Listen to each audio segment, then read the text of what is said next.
Hello everybody, in today's video we are going to be checking out the Cubicle Labs MF2M. So this is the MF2 2x2 magnetized by Cubicle Labs. It is also the least expensive one on Cubicle Labs, coming in at $15.99. Now I've never really had an MF2 to try out before, so this is going to be new to me, and they've used some tape on there. I guess I'll just cut it.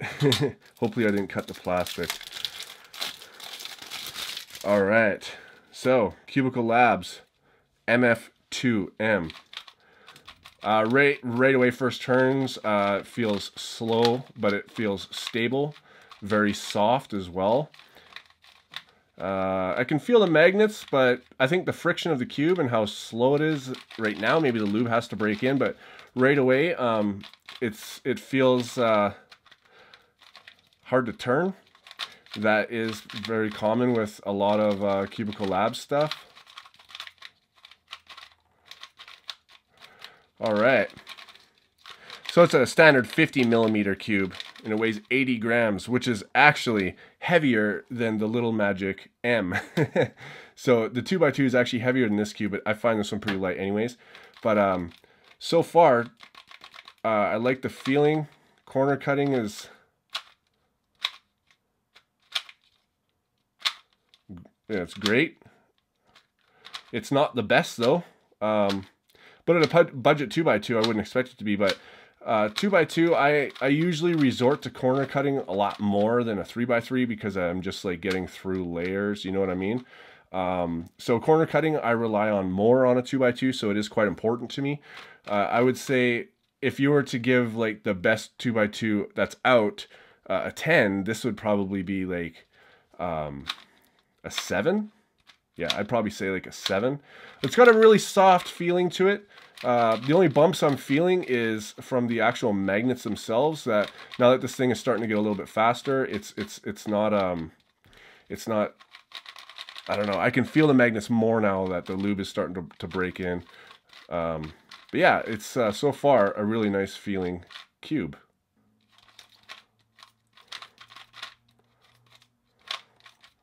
Oh, trying to solve through a viewfinder. Yeah, really nice. I'm going to go and practice up with this a bit, film some solves, and we'll talk about how I feel about this puzzle in those solves. I was able to get my average right away with this puzzle, which is really good, even though it is a little bit sluggish out of the box, like I said. But solving it, you know, spending a few hours with this thing, worked the lube around, and just like any other Cubicle Labs or Cubicle Pro Shop puzzle, it got faster and it wasn't so sluggish. Still not as fast as I would like, so after I did these solves and I go and film the last part, which you'll see next, I put some DNM37 in it. Now I've had it even for a few more days since then, and it's gotten even faster, so it's pretty much right up to where I would like it. But on 2x2, I'm not so picky about if something is fast or sluggish as I am with 3x3, because I take 3x3 more seriously, obviously. And not only that, but with 2x2, it's a small puzzle. You're not really limited by these things. So I was able to get my average right away with this, which is great. It's still a super smooth puzzle. This is one of the smoother 2x2s I've ever tried. I like the texture of the plastic.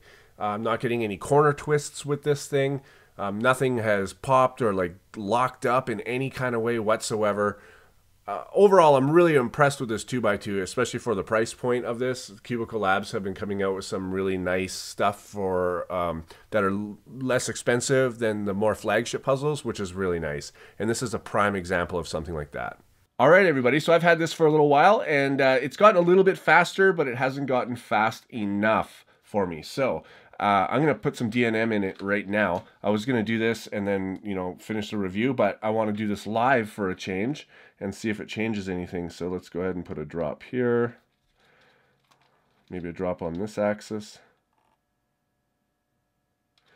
And let's work it in and see what happens. So yeah, definitely sped it up a little bit. Yeah, now it's speeding up quite a lot. So that was really all that happened. So DNM37 is a great lube, actually, like super good for taking a puzzle that feels sluggish, and it's naturally sluggish, and speeding it up. Anyway, so it's not going to be my main. I think there are much better cubes out there. But this one is a $16 budget cube by Cubicle Labs. It is currently the least expensive one, and it is a very good one. I'm not getting any corner twists with this. Rarely any lockups with this thing.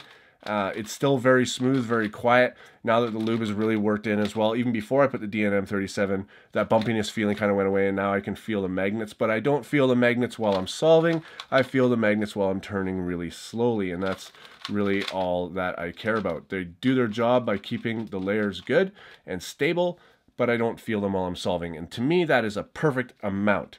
So I highly recommend this puzzle to basically anyone. I'm sure if you're a world-class, 1.5 second average solver, you got your own personal choice for your own personal reasons, and it's not necessarily the newest, best flagship out there. So I don't know. Maybe some of them will use this, but as far as beginners, intermediate, and getting into the faster ranges as well, this is definitely a really good choice.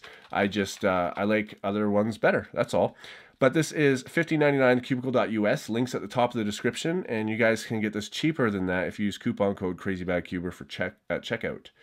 I want to thank the Cubicle for sending me this. Really nice puzzle, really cool. I get my average on it. That's really all that matters, I guess. But yeah, anyways, thanks guys for watching, and I will see you on my next video.